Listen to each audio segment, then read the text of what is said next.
ప్రీతి ఉన్హెల్ అనే యువతి heart transplant తర్వాత 25 ఏళ్ళు కంప్లీట్ చేసుకుంది రీసెంట్గా ఈ నెలలోనే. ఇది ఆల్ ఇండియా ఇన్స్టిట్యూట్ ఢిల్లీలో జరిగిన హార్ట్ ట్రాన్స్ప్లాంట్. అంటే హార్ట్ ట్రాన్స్ప్లాంట్ తర్వాత ఎంతకాలం బతుకుతారో లేదో అనేది మనకి చాలామందికి అనుమానం ఉంటుంది. సో అందుకని ఇది ఒక మైల్ స్టోన్ కింద చెప్పుకోవాలన్నమాట. ఇది ఎప్పుడు చేశారు? ఇది 25 ఏళ్ల క్రితం చేశారు. అప్పుడు ఇంకా హార్ట్ ట్రాన్స్ప్లాంట్స్ చాలా తక్కువ, డోనర్ అవేర్నెస్ కూడా తక్కువ, లాంగ్ టర్మ్ సర్వైవల్ అనేది చాలా తక్కువ ఉండేది.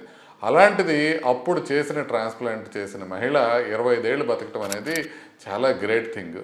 అది జస్ట్ ఒక సర్జరీ మాత్రమే కాదు. హార్ట్ ట్రాన్స్ప్లాంట్ అంటే లైఫ్ లాంగ్ ఇమ్యూనోసప్రెషన్ తీసుకోవాలా, ఫాలోఅప్ జాగ్రత్తగా ఉండాలా, ఇన్ఫెక్షన్స్ రాకుండా చూసుకోవాలా, క్యాన్సర్స్ వస్తే రాకుండా చూసుకోవాలా, పేషెంట్ డిసిప్లిన్ కూడా చాలా ఉండాలి.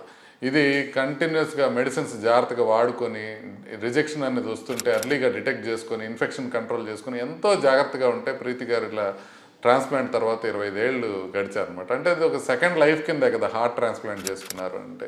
అంత గొప్ప విషయం అనమాట. అంటే ప్రపంచవ్యాప్తంగా మనం చూసుకున్నట్లయితే ఇంకా అమెరికాలో జాన్ మెకాఫ్ట్రీ అనే ఒక ఆయన ఉన్నాడు. జాన్ మెకాఫ్ట్రీ ఆయన 33 ఏళ్ళు బతికాడు ట్రాన్స్ప్లాంట్ తర్వాత. అట్లాగే టోనీ హ్యూజ్మన్ అనే ఒక ఆయన 31 ఏళ్ళు బతికాడు ట్రాన్స్ప్లాంట్ తర్వాత. ఇట్లా అనేక మంది అనేక సంవత్సరాలు బతికినా కూడా ఇండియాలో మనకి 25 ఏళ్ళు దాటి బతకటం అనేది ఇండియాకి ఒక రికార్డు కిందే చెప్పాలన్నమాట. అంటే ట్రాన్స్ప్లాంట్ అనేది మనకి ఖచ్చితంగా గుండె ప్రాబ్లమ్స్లో అడ్వాన్స్డ్ ప్రాబ్లమ్స్ వచ్చినప్పుడు హార్ట్ ట్రాన్స్ప్లాంటేషన్ చాలా మంచిది, ఉపయోగపడుతుంది.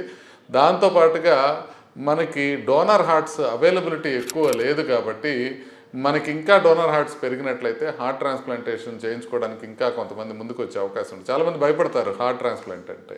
ఇలాంటి వార్త విన్నప్పుడు ఏంటంటే హార్ట్ ట్రాన్స్ప్లాంట్ చేయించుకోవచ్చు, సేఫ్గా చేయించుకోవచ్చు అనే విషయం ప్రజలందరికీ తెలుస్తుంది.